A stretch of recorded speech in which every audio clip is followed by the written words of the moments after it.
Salut la famille, j'espère que vous allez bien. Dans cette petite vidéo, on va regarder la leçon 2 de mon nouveau livre 10 leçons que chaque disciple doit connaître et enseigner. Dans leçon 1, on a regardé c'est quoi l'évangile. Alors si vous n'avez pas encore regardé cette vidéo, je vous encourage de la regarder. Alors dans leçon 1, on a parlé de la bonne nouvelle de Jésus-Christ, que Jésus est venu pour mourir pour nos péchés, qu'il a été ressuscité de la mort pour nos péchés, afin qu'on puisse avoir le pardon du péché, une relation avec Dieu et la vie éternelle. Mais on a aussi parlé de les conditions nécessaires qu'on doit prendre pour bénéficier de l'évangile. Et c'est quoi ces conditions? C'est premièrement, on doit croire à l'évangile. Deuxièmement, on doit se repentir de nos péchés. Alors, dans cette vidéo, on va parler de c'est quoi la repentance. Et la repentance, c'est tout simplement reconnaître qu'on a péché contre Dieu, demander Dieu pardon pour nos péchés et prendre une ferme décision de se détourner de nos péchés et de suivre Jésus-Christ avec tout notre cœur.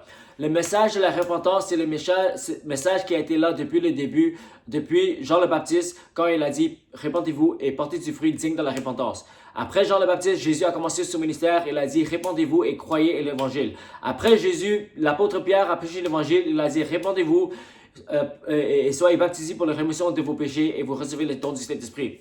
Après l'apôtre Pierre, l'apôtre Paul a prêché aux gentils, il a dit que j'ai prêché la repentance qui se tourne vers Dieu et qui se répandent de leur idole et qui portent du fruit digne de la repentance. Ok? Alors, depuis le début, le message de la repentance était toujours là, mais après des années, ça devient de plus en plus rare. Alors aujourd'hui, on doit revenir à la pureté de l'évangile, ce qui est l'évangile de la repentance. Ok? Alors, la repentance, c'est important à comprendre parce que sans la repentance, il n'y a pas de pardon de péché, il n'y a pas de salut.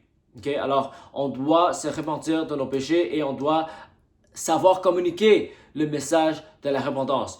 Et Jean le Baptiste a donné une définition très claire et spécifique. Ok? Quand les gens sont venus pour se faire baptiser par Jean le Baptiste, il a dit « Répentez-vous et portez du fruit digne de la repentance ». Après, il les a donné des instructions claires à chaque catégorie de personnes. Ok? Alors, le collecteur d'impôts, il a dit « Arrête de collecter plus d'impôts que tu dois. Alors, arrête de voler l'argent et vis une vie honnête. » Il a dit aux Romains, aux soldats, il a dit « Arrête d'intimider les gens et sois content avec ton paix. » Okay? Alors, selon le péché de chaque personne, il les a donné des instructions spécifiques et claires pour qu'ils démontrent la sincérité de leur repentance. Parce que la sincérité de notre repentance est démontrée par nos actions. Dans les Actes des Apôtres, quand les sorciers venaient à la foi, non seulement ils ont confessé leur foi avec leur bouche, mais ils ont pris tous leurs livres de sorcellerie et ils ont brûlé dans le feu. Et ça a coûté beaucoup d'argent, mais ils ont brûlé tous ces livres pour assurer qu'ils ne tombent plus dans ce péché. Alors quand on se répand de nos péchés, non seulement on doit demander pardon avec notre bouche, mais on doit démontrer la sincérité de notre repentance à travers nos actions et on doit prendre les mesures nécessaires de ne plus retomber dans nos péchés. Ok? Jésus a dit, si ta main te fait pécher, tu coupes ta main. Si ton œil te fait pécher, tu arraches ton œil. Alors, ça veut dire que tu dois prendre tous les étapes nécessaires pour assurer que tu ne retombes plus dans ce péché. C'est ça la vraie repentance. Ok? Alors, ça c'est le message qu'on doit être capable de communiquer pour assurer que les gens donnent leur vie à Jésus réellement. Ok? Alors